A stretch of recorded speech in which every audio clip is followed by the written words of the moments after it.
My name is Kimberly, and I'm 34 years old. I live with my husband, Mark. We both work at a company that was started by Mark's father. Even though he's retired now, Mark's father grew a small construction company into a business worth $2.5 billion. He made some bold decisions, like buying other construction companies, and people admire his great business skills. Mark took over the company after his father retired. He grew up being gentle and a bit spoiled.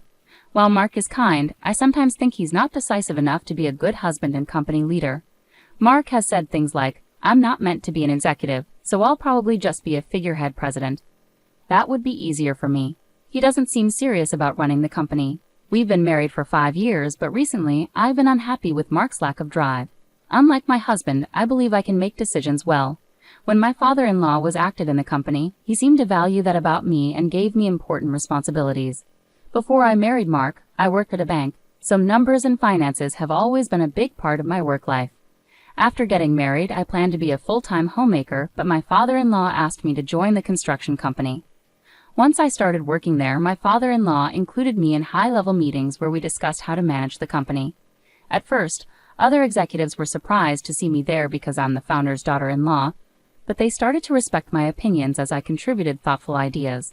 Mark, who was also an executive, never attended these meetings, and everyone, including my father-in-law, seemed fine with that. When I got home from these meetings, I'd often find Mark relaxing and watching TV. "Why weren't you at today's meeting? You're an important executive. You need to take responsibility," I asked him, frustrated. Mark responded without remorse, saying, "Even if I went, I wouldn't understand what's going on, and the executives prefer you anyway, so it's fine."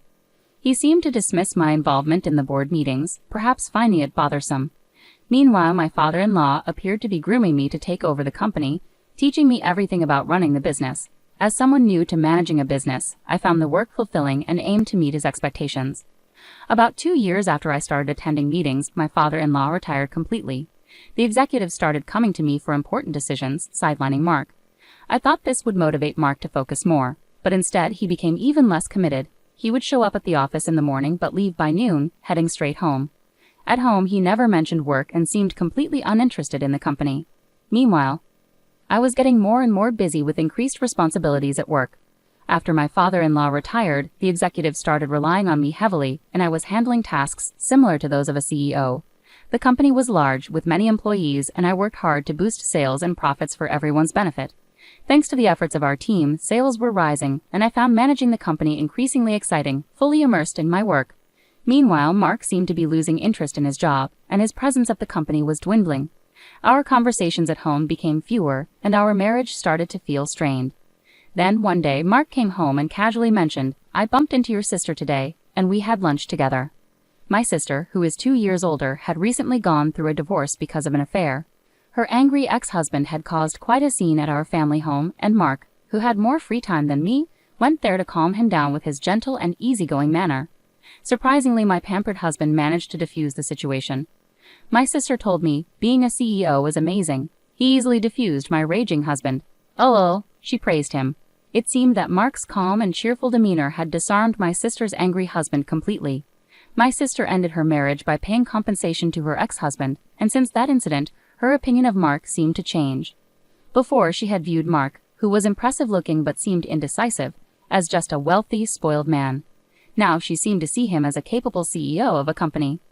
Being single again, my sister, who always admired wealthy men, must have seen Mark as a good catch. But I, immersed in my work, had never considered such a possibility. Little did my sister know that Mark was merely a figurehead executive not involved in the company's management. Her ex-husband, an elite employee at a foreign company, was proud of his career and looks. At her wedding, she bragged to me, "My husband is a top employee with a handsome salary. Plus, he's good-looking, so you must be envious." Her ex-husband indeed had charm and seemed sharp and stylish whenever he spoke. I couldn't fathom why she would cheat on such an excellent husband. 3 months after Mark told me about having dinner with my sister, I returned home to find him looking unusually serious. "Kimberly, I need to talk to you." It was the first time he had spoken those words, and I felt a sense of dread. As I anxiously waited for him to continue, he dropped a bombshell. "The truth is, your sister is pregnant with my child, and I want a divorce." I was stunned by both the request for a divorce and the news of my sister's pregnancy.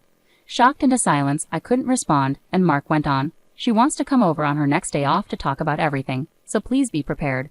Confused and trying to process everything, I asked him, "So you want to marry my sister?" Mark looked troubled as he answered, "I don't really want to marry her, but with a child involved, we might not have a choice." Feeling frustrated with Mark's indecisiveness, I sighed and said, "Well, if there's a child on the way, we may not have a choice. Let's discuss this when my sister comes over." Seeing that talking to Mark wasn't getting us anywhere, I decided I would meet with my sister directly to figure things out. I had already decided to pursue a divorce, but I knew I needed to discuss the company's affairs with my father-in-law first. Despite being involved in the company as his daughter-in-law, divorcing would make me an outsider. The next day, I went to my in-law's house and told my father-in-law what Mark had told me. My mother-in-law, who was there, initially seemed pleased about the pregnancy news, but fell silent when my father-in-law gave her a stern look. It appeared she cared more about having a grandchild than the company's management. After some thought, my father-in-law smiled and said, "Kimberly, you will continue to manage the company as you have been. Mark's situation is irrelevant to me. I'll handle it, so do what you think is best with him." Clearly, the company's management mattered more to my father-in-law than his son or a grandchild. Even though he was retired, my father-in-law still held sway in the company, and with the majority of the company's shares under his control, no executives dared to defy him. Besides, I found fulfillment in my work, so giving up now would have been a waste. With work matters settled, it was time to discuss the future with my sister. On her day off, my sister arrived at my house with a smug smile, saying, "Poor Kimberly, you couldn't have a child. I'll compensate you generously. Haha, now leave this house immediately." She spoke triumphantly, looking pleased with herself. Meanwhile, my husband sat there quietly, not contributing to the conversation despite being the root cause of the problem. His indifferent expression frustrated me so much that I said, "I agree to the divorce, but we also need to discuss compensation and divide our property. Let's bring in a lawyer to handle this properly. I never imagined you'd end up with someone like Mark. He doesn't compare to your ex." I added a touch of sarcasm as I spoke to my sister, who glared at me fiercely for a moment before regaining her composure. "I finally get it.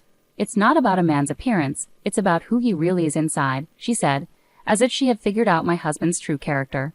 Suppressing my amusement, I replied, "Well, I guess that's good for you. Enjoy your life with Mark from now on." I suspected her idea of inner self might just mean money. She seemed to have believed my husband was the CEO of my father-in-law's company, though it was clear she hadn't heard much directly from him.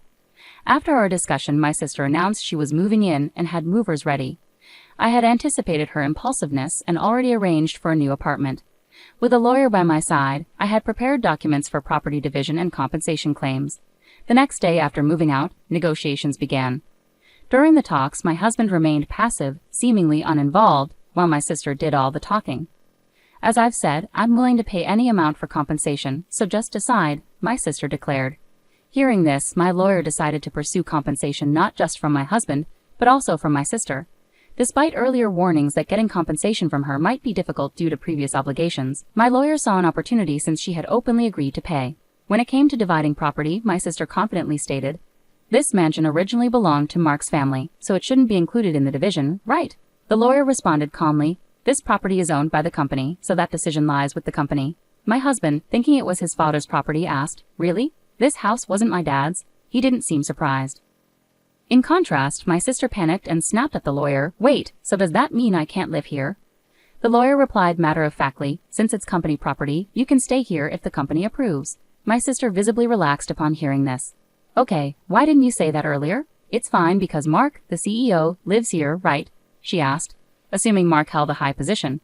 The lawyer was momentarily surprised, then burst into laughter. "What are you talking about? Your sister is the CEO." The lawyer continued to laugh, looking at my sister, who seemed shocked by the revelation. She immediately turned to my husband, exclaiming, "Wait, Mark, you're not the CEO." Instead of responding, my husband looked troubled. I clarified for her that Mark was just an advisor without any authority to act on behalf of the company. I, on the other hand, was an executive officer and had been promoted to CEO by my father-in-law when he retired. This decision was supported by other executives due to my contributions, and there were no objections.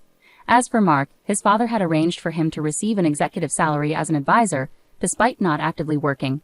Consequently, the salary was less than that of a regular employee, and I was covering all our living expenses. My husband seemed indifferent to our household finances, showing little concern whether the house we lived in belonged to the company or his father. I had been paying rent to my responsible father-in-law, thinking of it as a regular rental property. The lawyer, amused, asked me, "Is it okay to continue renting this house to Mark?" My sister reacted strongly to the mention of rent. "What do you mean rent? He shouldn't have to pay rent. It's company property, right? He should live here for free. The lawyer chuckled again at my sister's remark and presented the rent amount. Both my sister and husband were taken aback upon learning about the rent for the first time. Given the size of the house, the rent was substantial, far beyond what I could afford on my salary alone. Even with my husband's salary, paying the rent would leave us with very little for living expenses. As for the division of property during our 5-year marriage, my husband's modest executive salary was spent entirely on daily expenses, while my higher salary went towards covering the hefty rent and other living costs, leaving little accumulated savings or property. Ultimately, we divided what little savings we had. After the lawyer left, my sister, who had expected to live in this grand mansion, looked visibly disappointed. Meanwhile, my husband, seemingly unaffected, continued to smile as usual. Frustrated, I suggested, "Your mom was happy about you having a child, so why don't you move back to your parents' house?" He agreed, but I couldn't help but laugh at why I was still being considerate towards my soon-to-be ex-husband. I started to worry about whether such an unreliable husband could responsibly raise a child, but I realized it was no longer my concern, so I left that decision to my sister. My sister seemed to have forgotten about her own compensation payment. I tried to clarify, "Sis, are you okay with the compensation payment? You were talking confidently, but you were still making payments to your ex-husband, right?" She looked surprised and seemed to snap out of her previous mindset. "Wait, do I have to pay compensation too?" My husband jumped in, seeming flustered, as if he hadn't been listening. "Even though we discussed this today, you said, 'I'll compensate you generously,' but you weren't talking about me, were you? My salary is really low." My husband and sister exchanged bewildered looks. Although I couldn't believe it, I had to hold back laughter watching their exchange. For my part, I no longer cared, as I had already finalized the divorce and compensation agreements with their signatures. However, my husband and sister appeared pitiful. My ex-husband, who had married my sister, followed my suggestion to return to his parents' home. Yet it seemed that they were constantly arguing. The root cause was the revelation that my sister's claim of being pregnant with my ex-husband's child was false. His mother, who had anticipated an heir, was furious. His father, who had never been fond of my sister for taking my ex-husband away from me, reportedly never spoke to her again. As for the compensation, my ex-husband's father paid his share in full.